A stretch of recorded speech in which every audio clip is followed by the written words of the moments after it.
Hoy vamos a hablar un poco sobre las intersecciones y penetraciones en estructuras tridimensionales.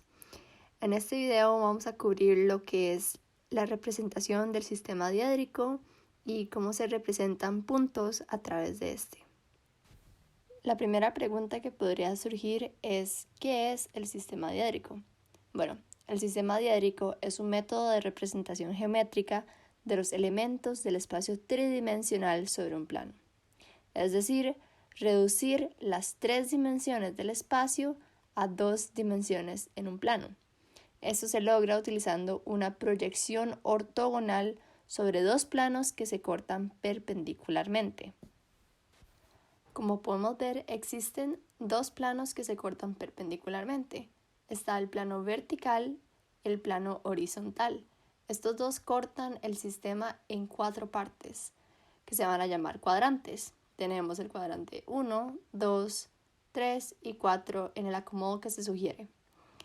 Un objeto en el espacio tridimensional tiene 3 coordenadas, X, Y y Z, y con el sistema diédrico podemos utilizar estas coordenadas para plasmar los objetos en superficies bidimensionales. A continuación vamos a ver unos ejemplos de cómo se logra plasmar puntos en este sistema. Nuestro primer ejemplo va a ser el punto A, que tiene sus coordenadas en el eje X un valor de 3, en el eje Y un valor de 4 y en el eje Z un valor de 3. Es muy importante tener conocimiento de estos 3 valores, ya que al plasmar un objeto o un punto en un sistema bidimensional como es el sistema diédrico, tenemos que tener estos 3 valores para poder identificarlo en la posición correcta. Y ahora la pregunta es, ¿cómo sabemos en dónde hay que poner los parámetros que tenemos de las coordenadas? Es importante saber que en el sistema diédrico la línea de la intersección de los 2 planos, es decir, la línea que vemos en el centro, se le llama línea de tierra. Esa línea es sumamente importante porque va a ser la línea en la cual se coloca el eje X. Entonces podemos tener nuestro primer paso.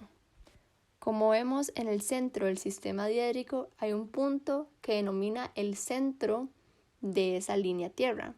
Ese centro va a ser considerado el 0. A la derecha de ese centro vamos a tener los números de X positivos y a la izquierda los números de X negativos. Entonces, en nuestro primer ejemplo tenemos que el valor de X es 3, por lo cual sabemos que en esa línea tierra que tiene una pequeña regla, ese punto X se va a haber encontrado en 3. Ahora nos preguntamos que dónde se colocan los puntos del eje Y. En el sistema diédrico, los puntos del eje Y se colocan en el plano horizontal. Entonces, como se ve ahí, se hace a lo largo del eje horizontal. Ese es donde van a ir los valores de Y. Entonces, el punto del centro indica el 0. A la derecha vamos a tener los valores de Y positivos y a la izquierda vamos a tener los valores de Y negativos.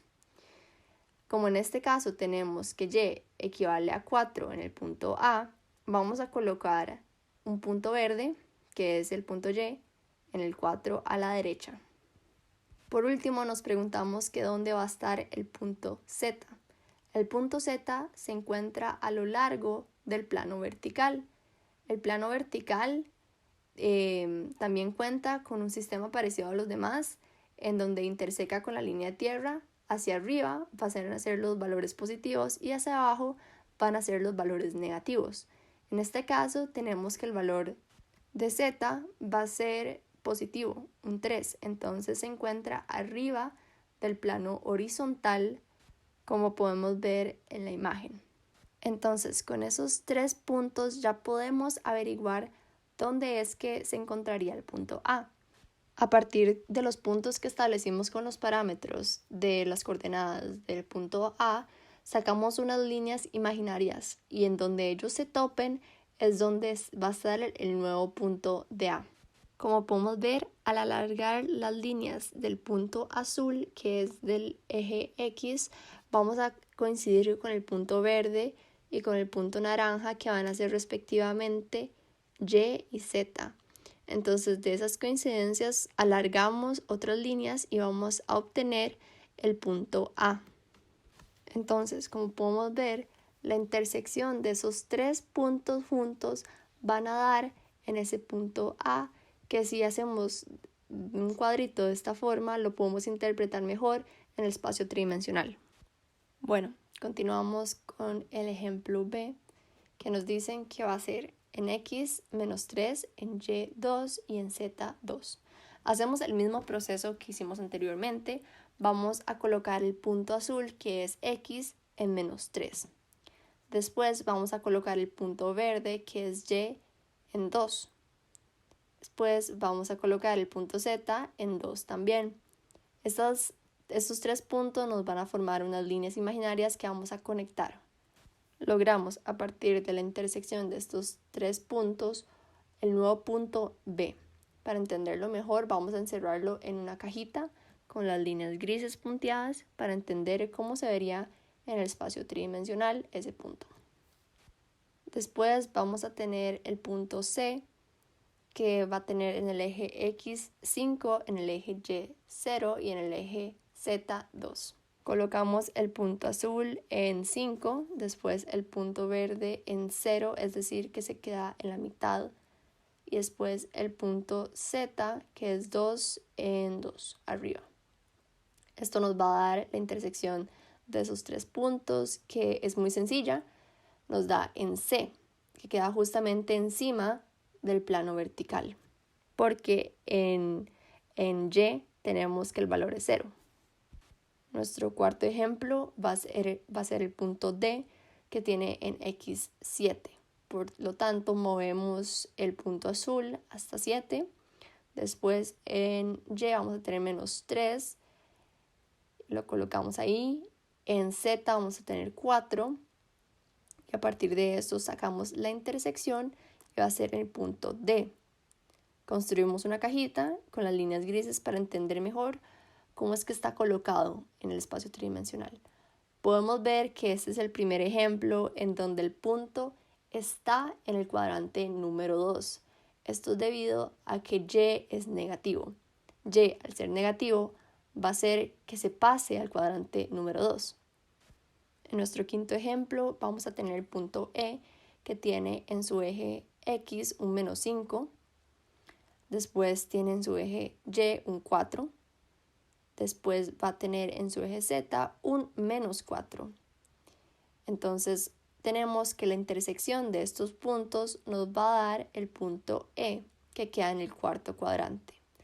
Queda en el cuarto cuadrante debido a que su componente Z es negativo, por lo cual lo va a tirar hacia abajo del plano horizontal.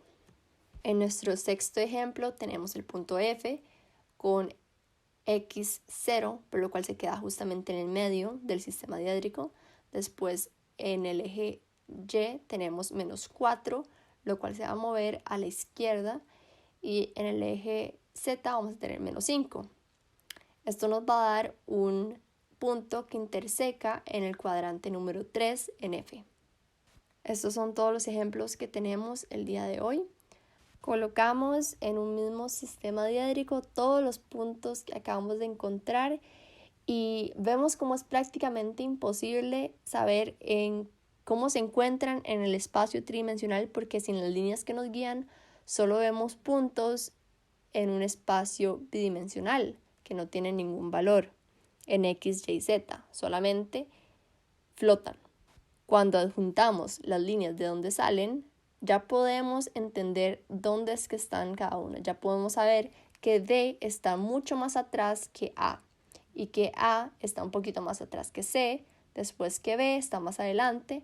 Sabemos que E y F están abajo y que F está más atrás que E. Al tener conocimiento de estos datos del sistema diédrico, podremos analizar a más detalle cómo funciona la tridimensionalidad cuando la plasmamos en un sistema bidimensional.